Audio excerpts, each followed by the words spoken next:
Aucune réglementation claire n'existe encore en ce qui concerne nos données numériques après notre mort.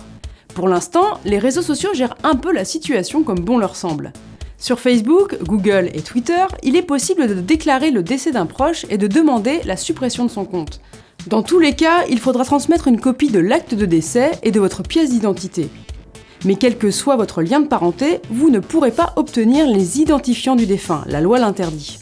Twitter traite les demandes au cas par cas depuis son centre d'aide et ne propose pas d'autre option.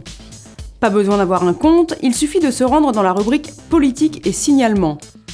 On trouve, curieusement logé dans la rubrique « Signaler une violation », un lien qui permet de remplir un formulaire pour demander la désactivation du compte de l'utilisateur décédé.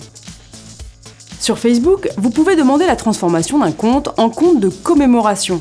Les amis du défunt pourront continuer à lui rendre hommage en publiant sur son journal, et les contenus qu'il a partagés resteront visibles.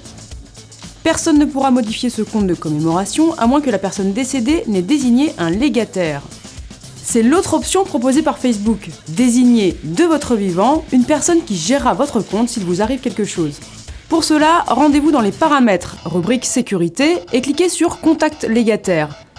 Il s'agira obligatoirement de l'un de vos amis Facebook.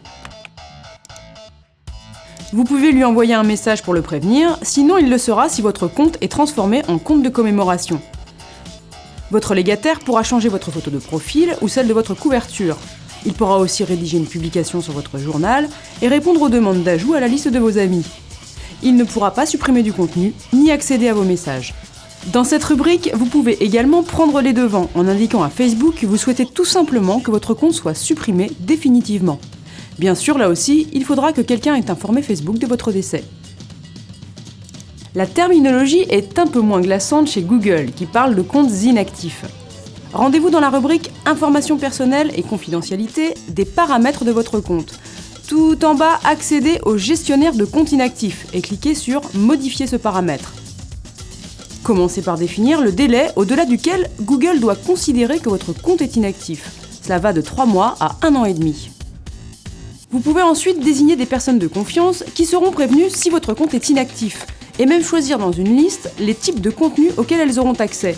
Email, agenda, photos ou bien fichiers stockés dans le cloud. Mais pour ça, il faudra aussi renseigner leur numéro de téléphone. Un message leur sera adressé une fois le compte passé en mode inactif.